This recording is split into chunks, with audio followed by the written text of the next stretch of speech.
Esse é o Ayom Yom para a data de 24 de Kislev, véspera de Hanukkah. E o Ayom Yom de hoje ele vem na sequência do de ontem, que estava nos falando dos preparativos para o Shabbat, transcrevendo o ensinamento que o Rebbe anterior traz em nome do seu avô, o Rebbe Maharash.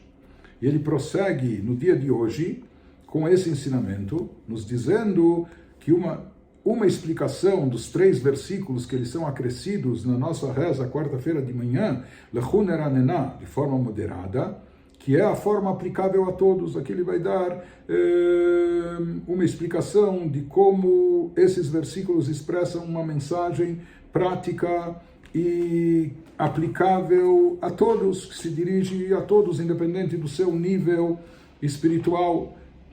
Sempre lembrando que essas palavras de abertura do Salmo 95, Lechun Eranenah LaHashem, vamos cantarolar para Deus, vamos entoar cânticos para Deus, Naria Letzurishenu, etc. Então explica assim o Rebbe Maharash. Na quarta-feira, quando a pessoa começa a pensar de onde irá conseguir os mantimentos para o Shabbat, ele vê que, puxa, já passou metade da semana, o Shabbat está se aproximando, e ele ainda não fez as compras. Talvez ele não fez as compras porque talvez ele nem tem dinheiro sobrando para as compras, ou etc. Né? Então, quando ele percebe que ainda não tem mantimentos para o Shabbat, tanto no sentido literal, quanto no sentido espiritual, de como preenchê-lo de santidade, através dele, como vamos preencher de santidade, de conteúdo, o dia do Shabbat. Pois afinal, todo judeu no Shabbat é uma pessoa totalmente diferente.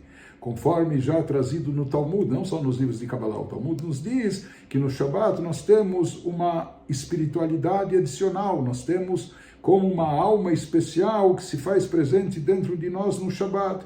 Então, quando a gente se apercebe que o Shabbat está se aproximando, e isso requer da nossa parte preparativos, que estejamos aptos para captar esse potencial e aproveitá-lo, mas a gente percebe, talvez a geladeira está vazia, ou talvez o nosso bolso está vazio para comprar os mantimentos do Shabbat literalmente, ou no sentido espiritual, que talvez, sabe, a semana correu tão rápido e eu não pude me concentrar tanto nas rezas, não rezei com tanta kavaná, com devoção nessa semana, ou não estudei tanta Torá, ou talvez não fiz tantas mitzvot, etc.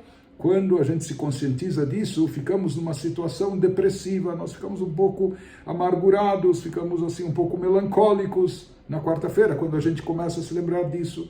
Daí vem essas palavras do Salmo 95 do rei David. Assim, de acordo com a explicação hassídica, a solução para isto é Lechun Eranenah.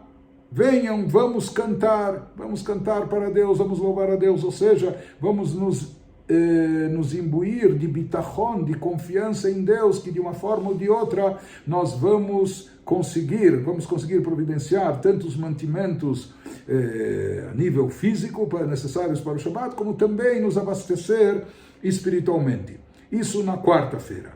Prossegue o Rebbe Maharash nos diz, chega a quinta-feira e o Shabbat está ainda mais próximo. Porém, quando passa mais um dia e a pressão aumenta, agora nós estamos bem mais próximos do Shabbat, na antivéspera, mas a gente constata e percebe e continuamos sem nada, que ainda estamos desprovidos de conteúdo ou até dos mantimentos.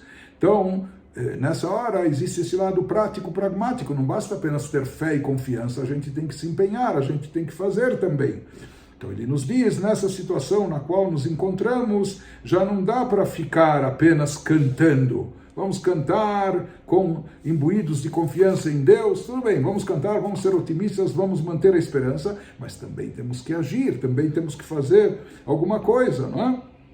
Então isso ele nos diz que agora, na quinta-feira, fica patente, é óbvio que precisamos fazer algo. Então, quando na quinta-feira à noite, então, em termos físicos, materiais, nós saímos à busca, fazemos as compras, começamos a cozinhar, ou os preparativos, limpar a casa para o Shabbat, etc. Em termos espirituais, quando chega a quinta-feira à noite. Tradicionalmente isso é chamado de Leil Shishi, como existe esse costume em muitas yeshivot, em muitas comunidades, de ficar em vigília na quinta-feira à noite, ficar estudando o Torá até mais tarde. Alguns passam até a noite toda, toda quinta-feira, como preparativo do Shabat. Então ele nos diz, quando chega a quinta-feira à noite, estudamos Hassidut, e dedicamos algum tempo na noite, algumas horas na noite de quinta-feira para estudar particularmente Hassidut, aí sim, com isso nós energizamos nossa alma, abastecemos nossa espiritualidade, e aí sim, na sexta-feira, nós realmente captamos e nos conscientizamos profundamente daquilo que está escrito também, do que é trazido nos Salmos, na sequência daquele capítulo. Ele é um grande Deus, é um grande Rei, porque na realidade o estudo da Hassidut, ele nos traz uma conscientização maior da grandeza de Deus. Então, se dedicando ao estudo da Hassidut, se desprendendo do campo físico-material, se concentrando e focando mais o lado espiritual, meditando sobre a grandeza de Deus, na quinta-feira à noite, com o estudo da Hassidut, ele nos diz, com isso um Yehudi pode fazer o seu Shabbat. Agora o Yehudi já está pronto, ele já tem do que se alimentar no Shabat, não só a nível físico, mas também a nível espiritual. Então, assim explicava o Rebbe Maharaj do porquê nós recitamos esses 3 versículos a partir de quarta-feira de manhã, o que eles representam e o que ocorre nos dias seguintes, como deve ser o preparativo espiritual de um Yehudi para receber o Shabat, de forma que possa aproveitá-lo ao máximo, obtendo e atraindo todas as bênçãos que o Shabat traz consigo.